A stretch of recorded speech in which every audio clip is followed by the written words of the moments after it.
Bonsoir à tous et bienvenue sur votre plateau Entreprendre. J'espère que vous avez bien profité, que vous avez bien mangé, bien dîné, que vous êtes bien amusés avec les enfants surtout, puisque Noël c'est pour les enfants, pour cette période de Noël que vous avez bien fêté, que tout s'est bien passé pour vous. On a eu l'occasion de voir qu'il y a eu un petit peu de mouvement. Donc pour décompresser un petit peu tout ça, nous avons décidé aujourd'hui de ne recevoir personne. Donc pour une fois, je serai seule. Pour une fois pour la présentation de l'émission Entreprendre, puisque j'ai décidé de faire une petite rétrospective de tout ce que nous avons fait en 2021. Enfin non, pas tout ce que nous avons fait, parce que nous avons fait beaucoup de choses, nous avons reçu beaucoup d'invités, nous avons abordé beaucoup de sujets, nous avons traité beaucoup de questions, beaucoup de problèmes qu'il y avait au niveau de l'entrepreneuriat dans la société.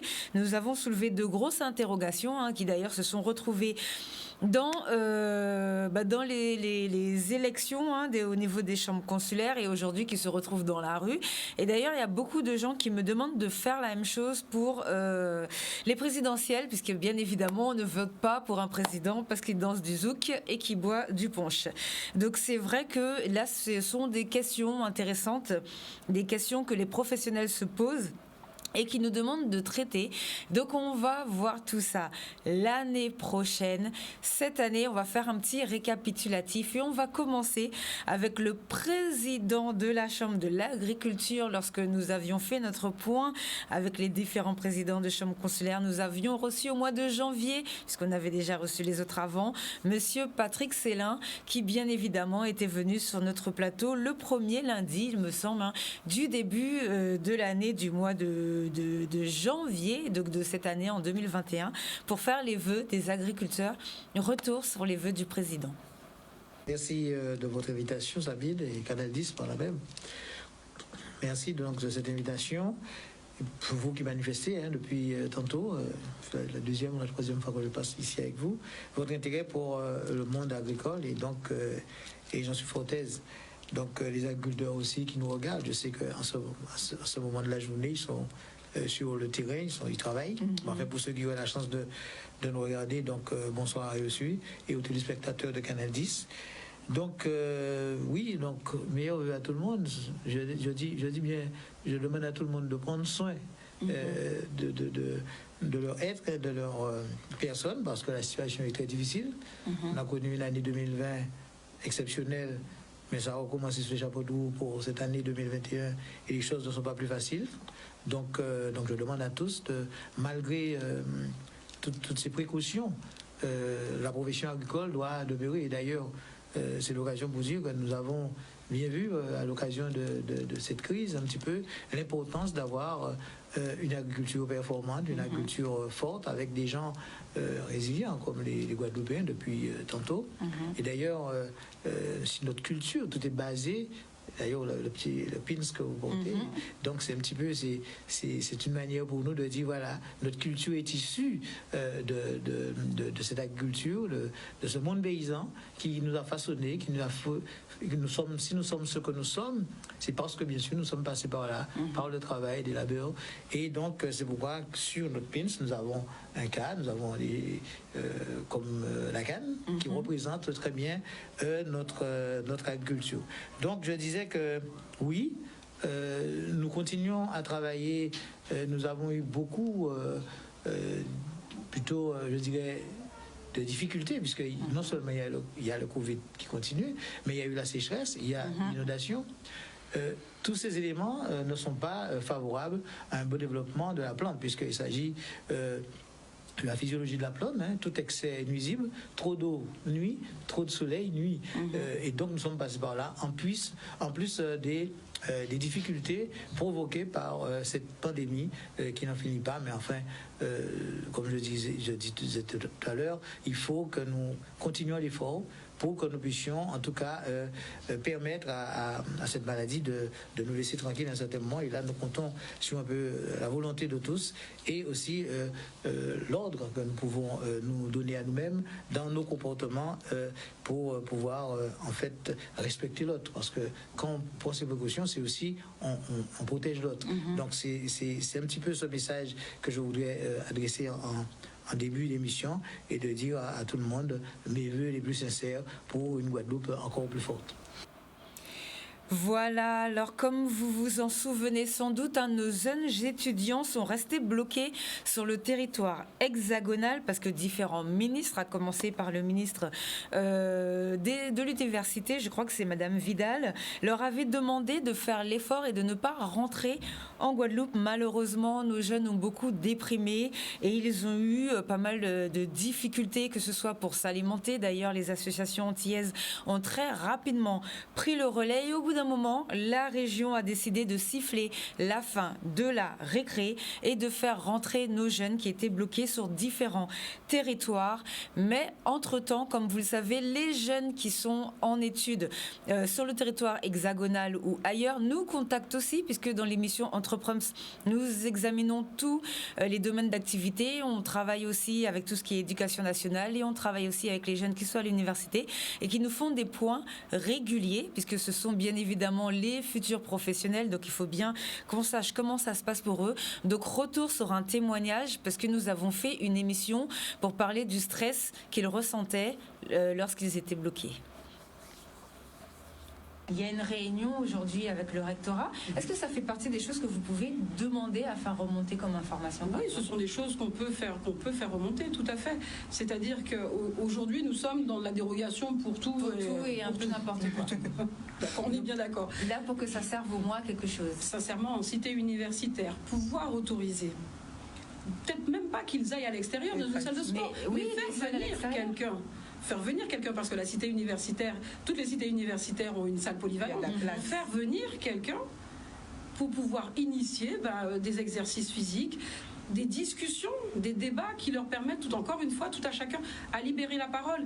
Et j'inviterai tous les étudiants, en tout cas comme Nouria, quand les parents appellent, qu'ils disent ce qui se passe, qu'ils disent ce qu'ils ressentent. Ça peut effectivement inquiéter la famille, mais je crois que il n'y a rien de mieux que la parole pour pouvoir se dire je me suis libérée d'un poids, et puis le lendemain, et puis que ça aille progressivement. C'est-à-dire que tous les jours, j'ai quelque chose. Alors, on a un appel. On a déjà un appel. D'accord. Alors, bonsoir. Bonsoir. Bonsoir. Bonsoir, madame. Alors, allez-y, présentez-vous. Je voudrais le numéro de madame Lafortune. À nouveau. J'ai pas eu le temps de tout noter. Alors allez-y. Alors c'est le 06 52 67 98 71. Donc 06 52 67 98 71. Ça va trop vite. Ok. 06 62. Non, 06 52 52 67 98 71. À bientôt, bon alors on se voit. À bientôt. Au revoir, madame. Alors allez-y, vous étiez en train de dire pour les faire venir pour faire du sport en pour commun. faire du sport et libérer la parole. Encore une fois, je pense que pouvoir être centré sur soi, c'est un apprentissage. Mais je crois qu'on a suffisamment de professionnels, que ce soit dans l'éducation nationale. Encore une fois, on a des facs de psycho, avec des psychologues, avec des thérapeutes, avec des psychiatres, des pédopsychiatres. Enfin, ou bien même le prof de sport aussi. Ou même le prof de sport, tout à fait, de STAPS, qui puisse pouvoir proposer à ses étudiants des sessions d'une heure par jour, 1 heure par semaine. Enfin, je crois que c'est possible. Je crois que pour eux, c'est possible, et je crois qu'il y a un moment qu'il va falloir qu'on se dise qu'on n'a plus le choix. C'est ça. Parce qu'encore une fois, la société de demain, elle est ce qu'elle est, mais elle leur appartient. C'est plus la nôtre. Ils sont partis pour prendre la relève, et on est en train de les bousiller avant qu'ils y soient arrivés. Je crois que je ne sais pas quel type d'adulte on va avoir à la sortie de ce confinement. C'est ça. Ça questionne en tout cas, et c'est dangereux. Comme sur le fait de s'exprimer, de dire aux parents, on nous apprend pas forcément ça, à s'exprimer, à dire ok. Surtout dans notre société, oui. Voilà, c'est ça. C'est juste que, il faut prendre le temps déjà de faire le point, de savoir ok ça va pas, et de se rendre compte que la santé, encore une fois, elle n'est pas que physique, elle est mentale, que la santé mentale c'est quelque chose, ça existe, et quand ça va pas, c'est grave, en fait, ça conduit à des actes. Qu'à la question ça va, on a le droit de répondre non. Voilà, c'est ça. Non, c'est une réponse. Non, c'est une réponse. Ouais. Et que si on n'est pas capable d'y faire face, en tout cas, il y a des professionnels, faire appel aux professionnels qui sont... Mais encore une fois, est-ce que ça a été dit? Est-ce que ça a été proposé? Non. ils sont livrés à eux-mêmes. D'accord. Est-ce que vous pensez qu'ils peuvent faire, je ne sais pas, des exercices dans leur chambre ou lire certains livres pour s'évader ou... Je sais, parce que là, visiblement, Netflix, ça ne les intéresse plus, là. Hein. Ils n'en peuvent plus. Hein. Mais c'est ça, en fait. Après, oui, il y a des applications de cours à distance, ou même pas mal de professeurs qui proposent des cours en ligne. C'est vrai que moi, j'en ai fait un peu pendant le confinement, mais c'est pas ce que je préfère parce que ça m'enlève la partie où je vois chaque personne, où je m'occupe de chaque personne, et c'est vraiment essentiel pour moi. Après, ça peut se remettre en place, notamment pour des exercices de respiration, de méditation. Ça, il n'y a pas besoin forcément de corriger la personne, mais des petites choses simples comme ça, des exercices de respiration qu'on trouve forcément sur YouTube ou sur des applications sur le téléphone. La méditation, la méditation, il ne faut pas aller forcément chercher loin la méditation, juste pour apprendre à faire le vide, à oublier tout le stress, à mettre le stress sur pause en fait, à mettre la pression sur pause en fait. Juste ça, donc ça ne demande pas beaucoup de place. Idéalement, oui, ça ne remplacera pas le fait d'aller prendre l'air, hein. Ça ne remplacera pas le fait d'aller faire du sport, mais ça peut aider à gérer quand ça ne va pas du tout, juste se poser, respirer, et voilà. Mais en cherchant est-ce que j'ai des recommandations particulières? Pas vraiment, pas de suggestions en particulier, mais ça se trouve vraiment facilement. Des vidéos de méditation, des petits tutos de méditation guidée ou de comment respirer, des petites choses toutes simples. C'est vrai que j'en propose pas encore pour l'instant sur mes réseaux sociaux ni sur mon site internet. Je crois pas que j'en ai parlé, mais je vais essayer d'y penser du coup. Voilà, parce que je pense que pour eux... Alors, est-ce que ça, c'est suffisant? Est-ce qu'on a, à part... qu'est-ce qu'on a comme solution, là? Quelque chose pour éviter que ça ne s'empire? Alors, il y a quelque chose qui peut sembler anodin, mais déjà, lorsqu'ils sont... les étudiants ils peuvent s'appeler « Parler en créole ». Ah oui, ça, parce que justement, les étudiants alors déjà, en globalité, c'est déjà difficile, mais nos étudiants, parce qu'elle, à la base, c'est vraiment pour nos étudiants, enfin, elle représente, même si elle nous a parlé pour la globalité, ils sont encore plus isolés, parce qu'il y a des choses qu'ils font d'habitude et qu'ils ne font plus maintenant. Donc effectivement, ça peut être pas mal. Oui, c'est-à-dire que là, il va falloir favoriser et valoriser la communication en créole. Voilà, donc ça c'était une émission sur le stress, puisque nous avons des étudiants qui nous avaient contactés pour nous expliquer qu'ils étaient stressés. On sait qu'il y en a qui ont vraiment déprimé, ils avaient peur de parler à leur famille, ils ne savaient pas trop quoi faire, donc on avait vraiment essayé de leur donner le plus d'informations possible. Donc nous étions avec Madame Siarti Teka, qui est une psychologue dans l'éducation pour le rectorat, dans l'éducation nationale, et avec une jeune femme qui a ouvert son agence de yoga à Basse-Terre, justement, pendant la crise. Donc, en plus, vous avez vu son numéro de téléphone, donc n'hésitez pas à l'appeler. Donc ensuite, dans une autre émission, nous avons parlé avec Arawak Market, que vous connaissez déjà. Vous savez à quel point nos entrepreneurs sont fiers de notre artisanat local, autant que moi, qui adore vraiment les artisans et tout ce qu'ils font. Ils font vraiment des produits vraiment exceptionnels. Et ils étaient venus sur notre plateau. Comme d'habitude, on avait des produits partout. Vous allez voir un petit extrait et une petite présentation tout de suite.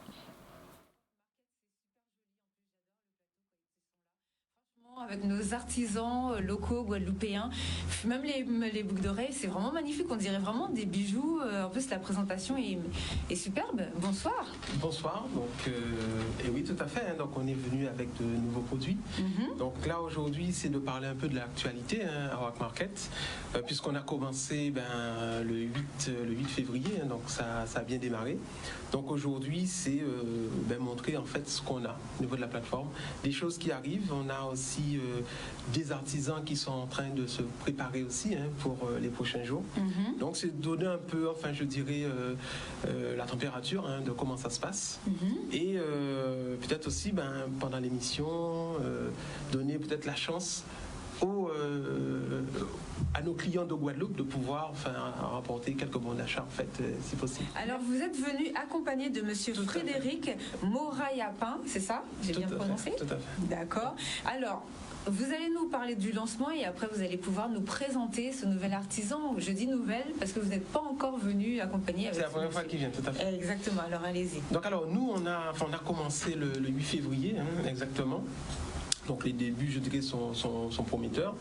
Là, je suis revenu en fait avec quelques produits. Donc on a des nouveaux produits, on a des petites choses qui séduisent déjà.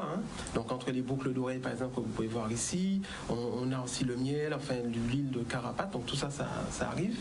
Et aujourd'hui, les premières personnes, je dirais, ont pris le temps de parcourir en fait la plateforme. Donc ils regardent, on a eu pas mal de visites. Les 2-3 premiers jours, on avait plus de 2-3 000 personnes environ. Bien. Et là, aujourd'hui, on commence à peaufiner au fur et à mesure. Il y a de nouveaux artisans qui sont en train d'arriver, qui préparent leur entrée. Mais aujourd'hui, c'est d'essayer de donner un peu vraiment, je dirais, tous ceux qui viennent, la vision vraiment de ce qu'on a de meilleur. Donc, aujourd'hui, vous avez les bijoux, par exemple. On a les savons aussi qui vont pas tarder à arriver. Et ce que les gens nous disent surtout en retour, c'est que c'est des produits en fait qu'ils ne trouvent pas ailleurs. En grande partie, puisque c'est des petits produits qu'on ne retrouve pas du tout. Alors il faut venir directement à Guadeloupe. Et là aujourd'hui, ils ont ça sous la main. En 48 heures, 72 heures, ils ont leurs produits. Sont livrés. Donc ils sont super satisfaits. On a les premières photos. Les gens, ils sont. Vous allez pouvoir nous envoyer ça. Tout à fait. C'est clair. Donc ça, on va montrer tout ça. Et bientôt, en fin de semaine, donc les gens de Guadeloupe aussi pourront passer par la plateforme pour offrir en fait des produits aux proches qui sont là-bas. Donc s'ils ont des enfants, ils ont de la famille là-bas, ils pourront dire tiens, on va faire goûter une petite liqueur, un café ou des sauces ou offrir des bijoux par exemple pour un anniversaire ou autre. Donc ça, c'est à partir dès le week-end prochain.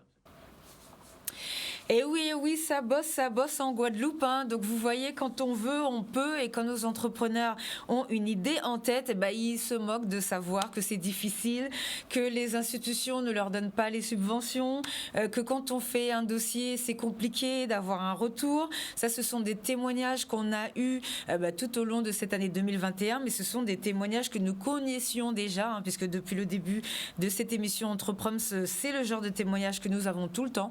Donc en 2022, on va vraiment faire un suivi des institutions, quelles qu'elles soient, que ce soit la région, le département, les chambres. Vous nous appelez s'il y a un problème. Et nous, on va appeler les différents présidents, parce qu'il y a beaucoup de présidents. Peut-être qu'il y en a trop, nous ne savons pas. Mais visiblement, c'est compliqué. On espère que ça va aller beaucoup plus vite. Surtout en ce moment, c'est la crise et on a trop de témoignages de jeunes entrepreneurs qui nous disent on a fait une demande de subvention, elle n'est pas encore touchée, le dossier n'est pas encore traité. On a entendu, donc ça c'est une très bonne chose, le président du département dire que maintenant il va mettre en place, il va organiser ses services et que quand quelqu'un va faire une demande, s'il n'y a pas de réponse dans le mois, ça veut dire que ça va être considéré comme accepté. Espérons que ça va passer, espérons que les paiements qui doivent suivre derrière vont suivre, mais on va continuer de suivre tout ça et on vous fera le suivi régulièrement comme d'habitude. On va analyser le plus gros, le plus difficile que les gens n'aiment pas trop critiquer, mais ça sert à ça, une émission d'entrepreneuriat. Donc on va critiquer notre tissu économique de Guadeloupe, on va l'analyser, on va vous donner toutes les informations.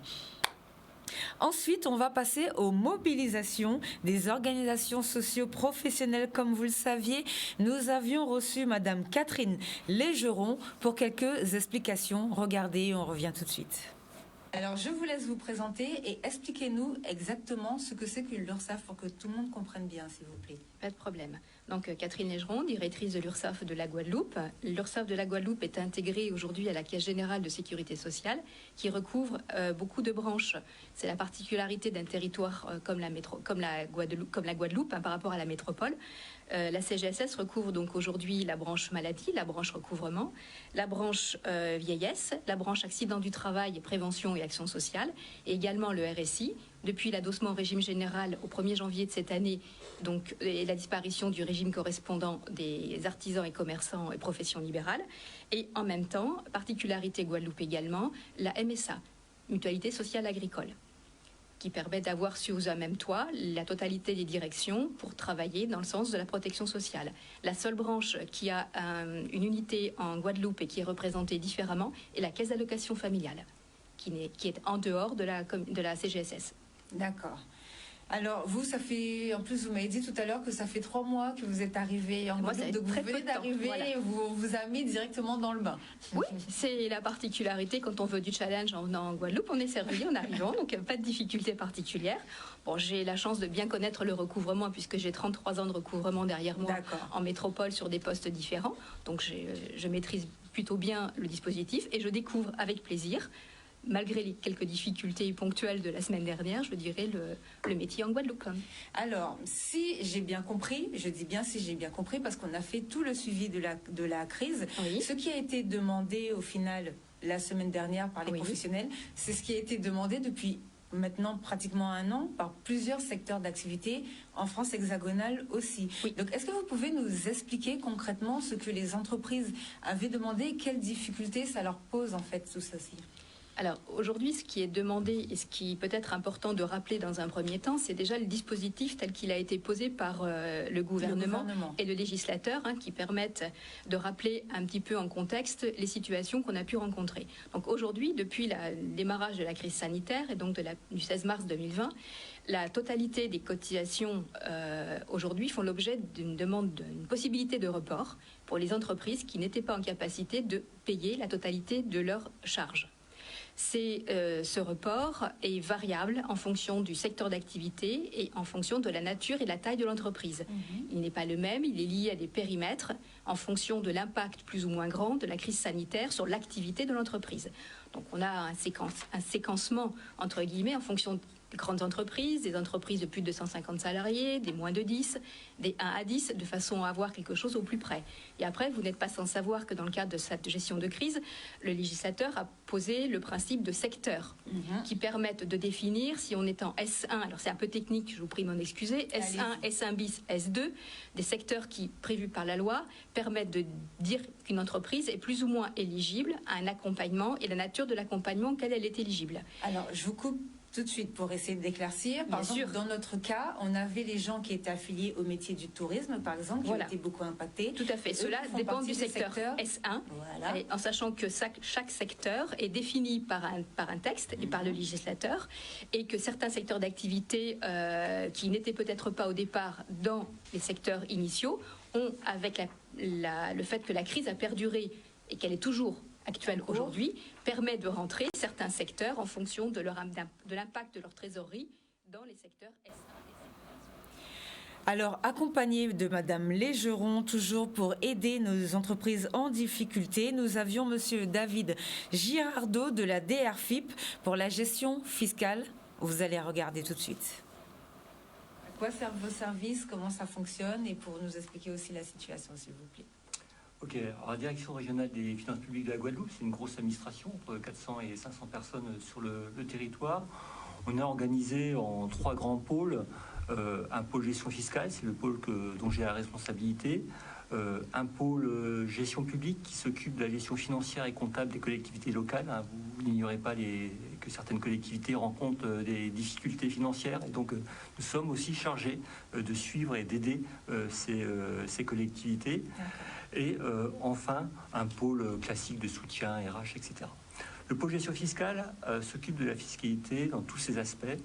Ça va du recensement de la matière imposable, du recensement des contribuables, l'assiette, le recouvrement et également le contrôle fiscal. Donc vraiment, c'est le pôle qui recouvre l'ensemble des problématiques fiscales rencontrées par les usagers, que ce soit des particuliers ou des professionnels établis ici en Guadeloupe. S'agissant plus particulièrement des entreprises, comment nous sommes organisés? Il y a 4 grands services des impôts des entreprises sur le territoire. Il y en a un qui est compétent pour la Grande Terre, c'est le service des impôts des entreprises qui est situé à Mantes-Carouel, aux Abîmes. Un qui est compétent pour le Nord Basse-Terre, il est situé au Lamentin. Un autre compétent pour le Sud Basse-Terre, situé à Basse-Terre. Et enfin, un petit service situé à Marie-Galante. Au sein de ces services des impôts des entreprises, chaque agent économique, chaque entreprise a un interlocuteur à son service pour l'accompagner si elle rencontre des difficultés. Depuis le début de la crise sanitaire, dès le début, nos services, que j'en profite d'ailleurs pour les remercier parce que leur implication est totale, se consacrent la majeure partie de leur temps à l'accompagnement des entreprises sous plusieurs aspects. Le premier, il est fondamental, ce sont ces services qui gèrent les aides attribuées au titre du Fonds de solidarité. Juste quelques chiffres, le Fonds de solidarité décidé par l'État, c'est déjà 124 millions d'euros versés directement sur le compte bancaire des entreprises de la Guadeloupe, 73 000 aides accordées, 18 000 entreprises aidées depuis le début de la crise sanitaire, avec un dispositif qui évolue tous les mois et qui progressivement a vu sa portée croître. Alors, je pourrais donner quelques exemples pour assurer les téléspectateurs, notamment dans le secteur du tourisme. Aujourd'hui, on est sur un dispositif qui a des effets financiers très très significatifs, puisqu'il peut compenser des pertes de chiffre d'affaires jusqu'à 10 000 euros, notamment pour les petites entreprises. Voilà, alors petite précision, la première, c'est que suite aux manifestations du mois de novembre, il a été fait une demande à la sécurité sociale. Donc, comme vous avez vu, c'était Madame Légeron, une demande lui a été faite par Monsieur Dominique Virasamy, qui est le président du SNIEG, pour sauver les petites entreprises guadeloupéennes. Et il a attiré l'attention de la situation subie par les entreprises suite aux mouvements sociaux en cours sur le territoire. Une demande positive a été accordée. Donc, si vous avez un problème pour tout ce qui est vos charges, vous envoyez un mail à l'adresse urgence au pluriel, entreprise au pluriel, cgss.guadeloupe@ursaf.fr. Urgence entreprise au pluriel pour les deux, cgss.guadeloupe@ursaf.fr. Nous avions communiqué, publié le communiqué sur les réseaux sociaux, donc toujours #Entrepreneurs pour retrouver toutes ces informations. Et bien évidemment, on va les repartager de manière à ce que vous puissiez avoir l'information. En cas de besoin, deuxième point à préciser, par rapport à la préfecture, vous avez vu que le préfet a mis des choses en place avec certaines villes qui sont en difficulté. Vous savez que le premier point au début de crise, lorsque nous avons eu le gouvernement, nous avions posé la première question qui fâche, puisque c'était la question sur les factures en souffrance, puisque nos collectivités, quelles qu'elles soient, avaient beaucoup de factures qu'elles n'avaient pas payées, que ce soit la région, le département ou bien les villes, qui entre-temps se sont beaucoup mis à jour. Donc là, il nous reste vraiment les villes, nos communes. Donc ce qui a été signé avec la préfecture pourrait permettre à la ville de Pointe-à-Pitre de payer 5 000 factures en souffrance. Donc ça pourrait aider 5 000 entrepreneurs, enfin peut-être pas 5 000 entrepreneurs, mais en tout cas 5 000 factures qui ont été faites, des gens qui ont travaillé, qui n'avaient pas encore pu être payés parce que la ville était beaucoup trop asphyxiée financièrement, c'était pas du tout possible. Donc bien évidemment, nous allons suivre cette évolution et nous allons vous tenir informés, nous allons suivre tout ceci. Eh bien, je suis sûre que ça va bien se passer pour la ville de Pointe-à-Pitre parce que le maire est content et il a vraiment mis le pied à l'étrier. Lui, il bosse, il essaye de se mettre à jour de manière à pouvoir rattraper tout ce retard. Donc ça, c'est une très bonne chose. On espère que toutes les communes en difficulté pourront faire pareil, ainsi que les autres institutions aussi. Comme vous le savez, il y a beaucoup de choses à récupérer chez nous. À rattraper, chez nous. Alors ensuite, nous allons passer avec une jeune guadeloupéenne. Donc, comme vous le savez, nos jeunes ne cessent de créer, d'innover, toutes sortes de choses de manière à ce que notre département puisse évoluer, que notre territoire puisse avancer. Donc, on va revenir sur Noëlla Talbot, qui est la présidente de l'association Made in Guadeloupe et qui a créé un label guadeloupéen, très important parce que vous pouvez rejoindre son association pour pouvoir faire des commandes en gros. Donc pour tous les artisans, par exemple, vous savez, lorsqu'on a fait un débat économique avec Madame Gustave Diduflo et il y avait Monsieur Ferdi Louisy, on avait fait ça au Parc National de Guadeloupe. On vous a présenté des jeunes Guadeloupéens qui font du ketchup, qui font du maquillage avec des mares de café. On vous a présenté aussi un jeune ingénieur qui est professeur, qui donne des cours. On a beaucoup beaucoup d'ingénieurs sur notre territoire qui donnent des cours à nos jeunes pour pouvoir travailler avec les nouveaux matériaux biosourcés. Donc n'hésitez pas à vous rapprocher de Naila Talbot pour faire tout ce qui est commande groupée, pour baisser les prix et pour pouvoir fonctionner et développer notre propre tissu économique avec des produits fabriqués chez nous. On regarde la vidéo tout de suite. Alors, votre entreprise, maintenant, qu'est-ce que c'est? Alors, mon entreprise s'appelle Tetelestai Consulting. D'accord. Donc, je m'occupe, on va commencer par les porteurs de projet. On fait un accompagnement qui commence par un entretien exploratoire qui permet à ceux qui ne sont pas encore décidés sur le lancement de projet, comment ils vont le formaliser, avec qui ils peuvent se mettre en partenariat, de mettre tout à plat et d'établir une stratégie à court terme. Ce qui leur permet, dans un premier temps, de savoir est-ce qu'ils ont déjà testé leur activité, par exemple, est-ce qu'il y a d'autres personnes qui font ça, faire une étude de marché, comment ça fonctionne, une étude de marché, utiliser des outils stratégiques qui leur permettent de se positionner sur un secteur de compétences, pouvoir savoir ce que c'est qu'un SWOT, savoir ce que c'est qu'un PESTEL, sont tout ça qui sont des outils nécessaires, j'ai envie de dire, quand on veut se lancer dans l'entrepreneuriat et qu'on n'a pas envie de se tromper. C'est une aventure, le risque zéro n'existe nulle part, bien évidemment, mais je suis là pour accompagner au mieux. Pardon. Je vous en prie. Allez-y.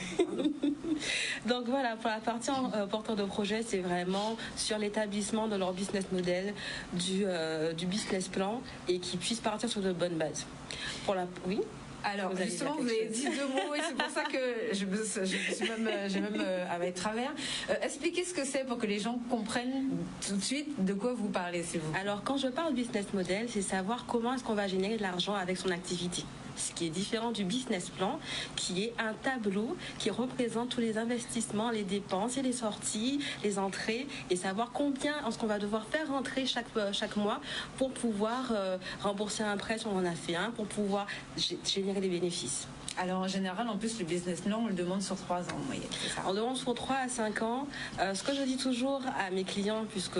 Alors, je ne décris pas les professionnels qui proposent de faire le business plan, c'est simplement de toujours faire cette démarche-là en conscience. Parce que bien souvent, on se dit, je vais faire un business plan, je vais faire quelqu'un me faire un business plan, et ça passera à la banque. Oui. Et puis dans 3 ans, des fois dans 1 an, on met la clé sur la porte parce qu'on ne se tient pas à ce qui a été inscrit dans le business plan. Donc c'est vraiment la trame de suivi nécessaire à tout entrepreneur. Important, très important. Alors ensuite, vous alliez dire, continuez. Et ensuite, j'accompagne les entrepreneurs. Ce qu'on ne sait pas, c'est que énormément, on est à près de 80% des entreprises. Voilà, donc de la même manière qu'on va refaire venir les services de la DRFIP pour faire un point sur notre économie, faire le suivi des entreprises, on fera aussi revenir Naila Talbot pour qu'elle puisse nous expliquer encore comment ça fonctionne, comment se fédérer, comment faire un business professionnel, enfin, comment est-ce qu'on peut faire décoller nos entrepreneurs locaux de manière à ce que 2022 soit notre année, qu'on décolle et qu'on produise. On va se mettre au boulot et on va y arriver tous ensemble. Et maintenant, on en arrive à quelqu'un que vous voyez quand même assez régulièrement dans notre émission, qui est monsieur Philippe Quillot. Mais quand et comment avons-nous découvert monsieur Philippe Quillot de Transition Pro Guadeloupe? Il est venu plusieurs fois, il nous apporte des solutions. On a mis en place des petites chroniques avec lui. Et là, on va revenir sur la reconversion professionnelle. Vous savez qu'on a fait une émission spéciale sur la reconversion professionnelle des soignants avant même que le ministre vienne, puisqu'on savait déjà, moi je savais déjà que le gouvernement ne va pas revenir sur cette loi. Donc pour les soignants qui veulent se reconvertir, n'hésitez pas, nous de notre côté, on est vraiment en train de regarder, de chercher tout ce qui peut être mis en place, et on fera une émission au mois de janvier, une fois qu'on aura tous les éléments et toutes les informations. Donc pour ceux qui veulent, bien évidemment, on pourra regarder sur ce point, surtout que vous êtes quand même nombreux à avoir quand même commencé à poser la question. Donc retour en image sur la reconversion professionnelle classique, et on revient dans quelques instants. Monsieur Philippe Quillot, vous êtes dans la Transition Pro Guadeloupe. Alors, qu'est-ce que c'est et est-ce que vous pouvez nous expliquer ce projet? Oui, bonsoir à tout le monde. La Transition Pro vient succéder à un organisme qui a duré 37 ans, qui s'appelait le FONGECIF. D'accord, intéressant à savoir. Et déjà, à l'origine, le FONGECIF était déjà un outil qui était à la main des salariés pour leur permettre d'évoluer professionnellement, soit en se perfectionnant, soit en se reconvertissant ou en créant une entreprise. Aujourd'hui, le champ d'action de Transition Pro, il a un petit peu évolué par rapport à ça, puisque à l'origine, nous avions une mission à la fois de conseil et à la fois de financement. Aujourd'hui, l'État a privilégié la séparation des pouvoirs, et donc il a demandé à ce que la partie conseil soit faite par des opérateurs de conseil en évolution professionnelle. Donc ils ont une offre de service qui est gratuite, qui est financée par l'État et qui permet à quelqu'un d'être accompagné dans l'élaboration et la mise en œuvre de leur projet professionnel. Et ils sont compétents à la fois pour les salariés, mais également pour les travailleurs indépendants. Parce que pendant de nombreuses années, les travailleurs indépendants n'avaient aucun organisme vers lequel ils pouvaient se tourner pour pouvoir être accompagnés dans des stratégies pour effectuer des transitions professionnelles. Et donc, avec cette ouverture, par le Conseil en évolution professionnelle, nous nous sommes recentrés sur des missions de financement et de gestion de dispositifs. Et donc, nous gérons pour l'instant des dispositifs en termes de financement, mais pas seulement. Donc, en ce qui concerne le financement, ce qui est important de signaler, c'est que une bonne partie de nos ressources provient également des fonds sociaux européens. Nous sommes, disons, un gros utilisateur de fonds sociaux européens pour justement amener plus de possibilités de financement vers des Guadeloupéens, avec des priorités, dans le cadre, par exemple, de la politique européenne d'égalité hommes-femmes. Donc, les publics féminins font partie des publics prioritaires. Et donc, parce que souvent, elles vivent des situations professionnelles qui sont moins enrichissantes à la fois sur le plan financier, mais aussi sur le contenu des métiers qui leur sont proposés. On sait bien que les femmes ont un champ de métiers beaucoup plus réduit. Elles sont souvent cantonnées aux métiers administratifs, au métier de l'aide et au soutien aux personnes, hein, puisque le rôle de maman, elles le font aussi sur le plan professionnel. Et donc, voilà, on les cantonne à ça. Donc, les dispositifs que nous gérons sont donc le premier d'entre eux, le plus important en termes de financement, c'est ce qu'on appelle le congé pour un projet. Et la Martinique alors ? Eh bien, la Martinique nous suit aussi. Et un jour, nous avions Arawak Market avec des artisans sur le plateau et nous avons eu un appel de Martinique. Je vous laisse regarder. Allô ? Allô, oui, bonsoir. Bonjour, madame. Je vous appelle à Martinique. Oui, s'il vous plaît, je suis en train de vous regarder là en ce moment. Je voudrais savoir où en Martinique vous avez votre boutique, s'il vous plaît. Alors, pour l'instant, personne ne livre en Martinique. Si, vous livrez en Martinique. Vous voulez quoi comme produit ? Oh là, je ne sais pas, justement, c'était pour passer voir un peu, puisque c'est sous la plateforme là que vous êtes là. Je vois à peu près un petit peu ce qu'il y a, mais pas trop bien. Alors, on va s'organiser avec Nina. On va essayer de trouver un petit créneau pour aller en Martinique. Oui, je viens le mois prochain, madame. D'accord. Sinon, vous allez aussi. Oui. Par contre, le mois prochain, ou du moins à moins que j'envoie ma fille les chercher pour moi, vous le faites en colis? On peut envoyer par la poste, oui, sans aucun problème. Mais quel produit il vous faut? Produit que vous... Oui, elle va venir et puis elle va m'indiquer qu'est-ce qu'elle voit là et puis je vais lui donner comme ce que je veux.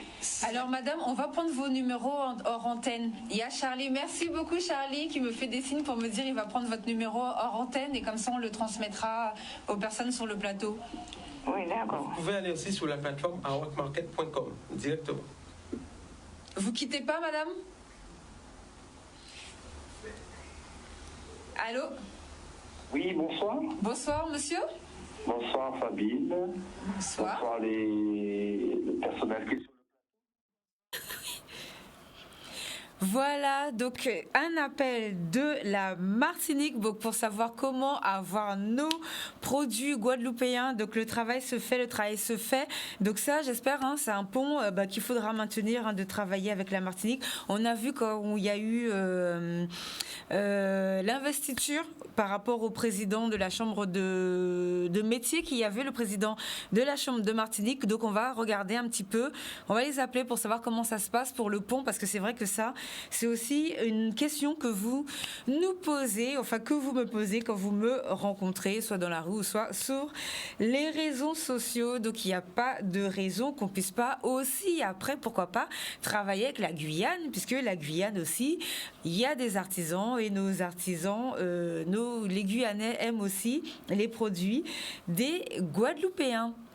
Alors ensuite, on a rencontré un autre professionnel qui s'appelle Max Edmond Louvounou et qui est le directeur exécutif de BNI Antilles-Guyane, qui est venu nous parler à l'époque de l'importance de constituer des réseaux d'entrepreneurs, de travailler en réseau. Et à l'époque, ils avaient mis en place des liens. Donc tous les jeudis, ils avaient mis en place des réunions d'entrepreneurs. On regarde et on revient tout de suite. Je trouve ça très bien. Il faut les aider, il faut les accompagner. Et d'ailleurs, ils sont les bienvenus le jeudi matin. Je prends note et je ferai passer le message. Il n'y a pas de souci. Qu'est-ce que vous voulez dire alors? On a quand même ces 8 sphères de métiers, le BNI. Donc il y en a pour tous les goûts, pour tous les métiers. On a une grosse sphère immobilière. Donc j'ai envie de dire, les artisans, un carreleur, il y a quoi, un ébéniste. Ce sont autant de personnes, de métiers qui peuvent travailler ensemble. Il faut savoir que 50% du business est fait dans sa propre sphère de métier.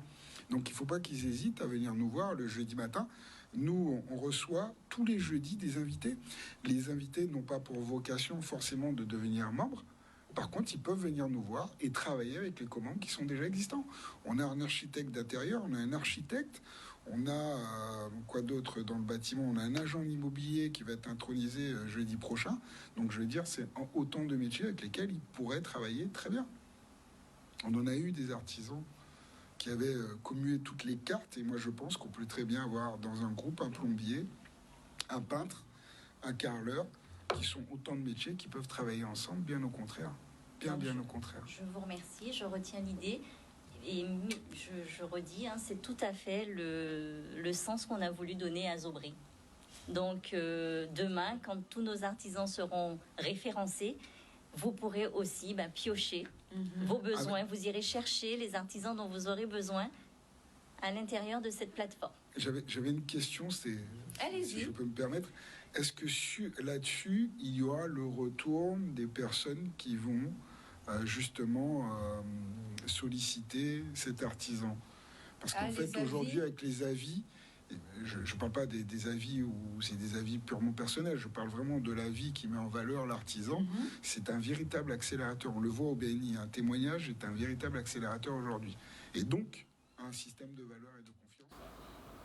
Voilà, donc le travail en réseau. Donc là, c'était avec les artisans, mais comme vous savez, nous avons beaucoup reçu de jeunes qui sont, eux, plutôt soit à la CCI ou bien soit en profession libérale, et qui nous parlent de travailler en réseau, de l'importance du travail en réseau, avoir des connexions ici sur le territoire hexagonal, sur d'autres pays, sur le Canada, vraiment pour pouvoir faire exploser notre marché. Comme vous le savez, nous, ici, on est moins de 380 000 habitants à peu près, et la moitié, on va dire, c'est des enfants, enfin voilà. Donc vraiment pour les personnes qui ont un pourvoir d'achat, c'est important de pouvoir grossir cette clientèle, et pour ça, il ne faut pas hésiter à travailler en réseau pour avoir des bons plans, pour avoir de bonnes adresses, pour voir comment il faut faire pour ouvrir une entreprise, créer un produit, avoir, je sais pas, des matières premières, faire baisser les prix pour faire venir le coût. On a vu avec la région, ils sont en train de mettre la consigne en place, donc aussi pour le réseau. Donc moi j'ai le bouchon, toi tu fais l'étiquetage. Vraiment, en 2022, il faut vraiment qu'on développe ceci pour notre territoire, de manière à ce qu'on puisse consommer, produire nous-mêmes et faire baisser le coût de la production de manière à ce qu'on puisse avoir des produits qui soient compétitifs, rapport qualité-prix, et pour que tout ce qui soit chaîne de logistique ne nous coûte pas une fortune à nos entrepreneurs guadeloupéens. Alors rapidement, on va parler des femmes au travail. On a reçu Nathalie Soufflet qui est à International Caraïbes Fret et qui était venue nous parler des choses qui étaient mises en place par le MEDEF dont elle fait partie. Et elle est la présidente de la comité des femmes leaders et elle nous a parlé de son parcours professionnel. Alors, est-ce que vous pouvez nous expliquer ce que vous faites dans votre société, s'il vous plaît ? Alors, donc, dans notre société, donc, nous sommes, comme je l'ai dit tout à l'heure, nous sommes une société commissionnaire de transport. Donc, nous organisons les transports internationaux, à l'import comme à l'export, à destination et au départ de tout pays du monde. Donc, c'est ce qu'on appelle, alors, c'est pas tout à fait ce qu'on appelle vulgairement transitaire, voilà, qui est plus connu du public lambda. Sauf que le transitaire n'a pas le choix des moyens de transport, alors que l'organisateur de transport prend en charge toute l'organisation et a le choix des moyens de transport pour son client, c'est-à-dire pour l'entreprise. Donc nous organisons ces transports-là et nous faisons aussi tout ce qui est dédouanement au départ et à l'arrivée. Donc vous faites du fret ? On fait ce qu'on appelle du fret aérien et maritime. On a l'habitude, nous, pendant par exemple le congé bonifié, d'envoyer les affaires en fret et tout. Est-ce que vous pouvez nous expliquer comment ça fonctionne pour une entreprise, par exemple, une entreprise guadeloupéenne? On a vu, je vous en parlais tout à l'heure, pendant la crise, on a beaucoup de jeunes qui ont développé de nouveaux produits et qui veulent exporter dans la Caraïbe. Donc, est-ce qu'ils peuvent passer, par exemple, par vos services? Comment ça fonctionne? Alors non seulement ils peuvent passer, mais ils doivent passer par mes services ou ceux de mes confrères. Il est obligatoire quand on exporte de la marchandise de faire une déclaration en douane d'exportation. Et ça, c'est tout à fait notre rôle. Donc c'est pas pareil, excusez-moi de vous couper, c'est pas pareil que de passer par la poste, par exemple.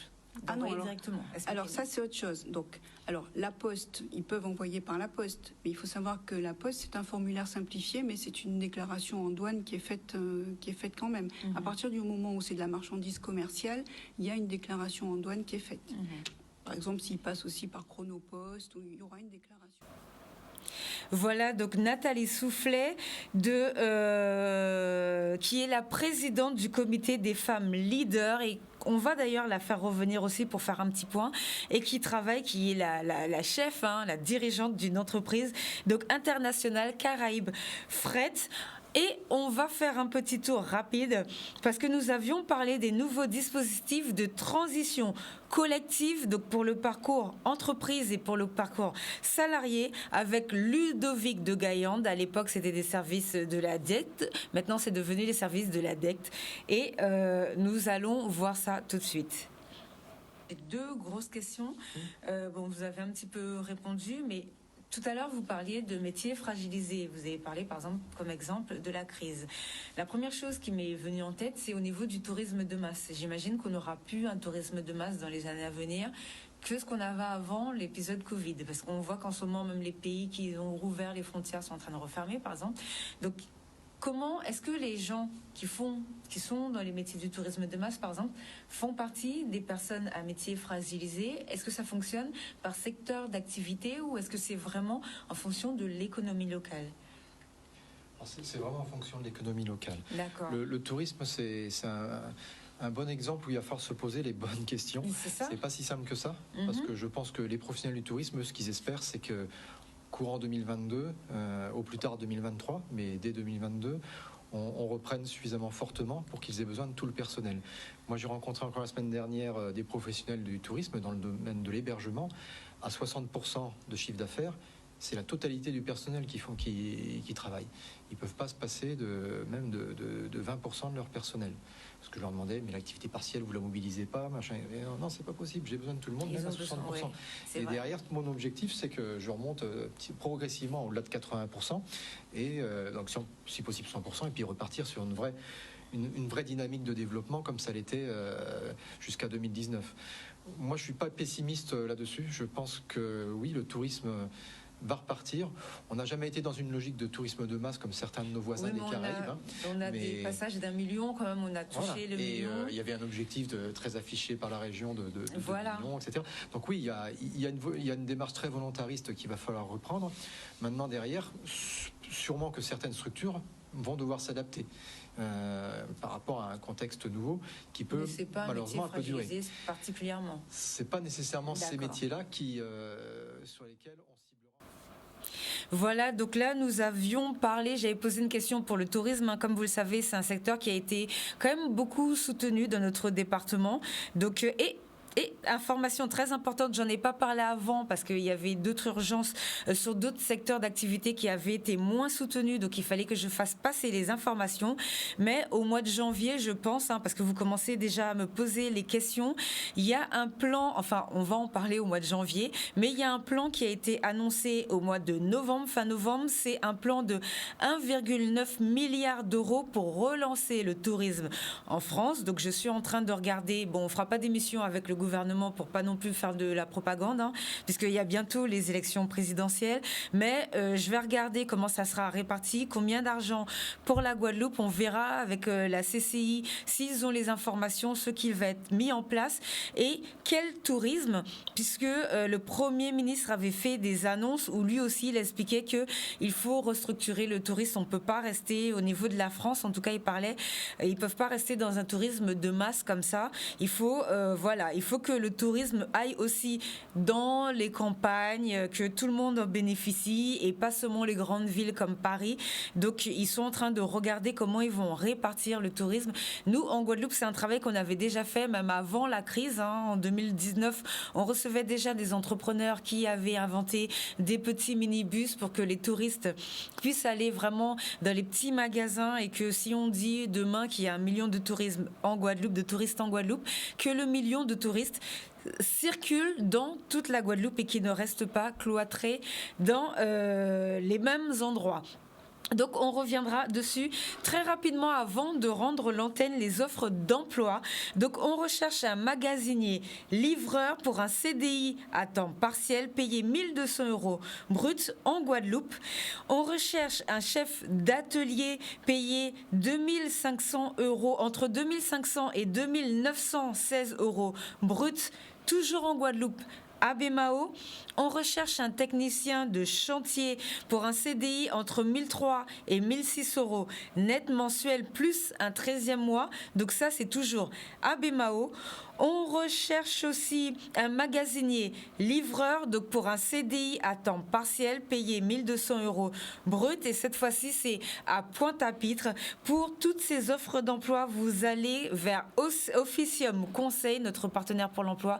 De toutes les façons, ces offres seront tout à l'heure, enfin dans la semaine, sur les réseaux sociaux, #Entreprums, et vous allez voir les offres d'emploi que nous vous proposons en Guadeloupe. En attendant, bonne fête de fin d'année et à l'année prochaine. Et là, on reviendra avec des personnes en plateau pour pouvoir vraiment attaquer l'année très très fort. Au revoir à tous et bonne fête.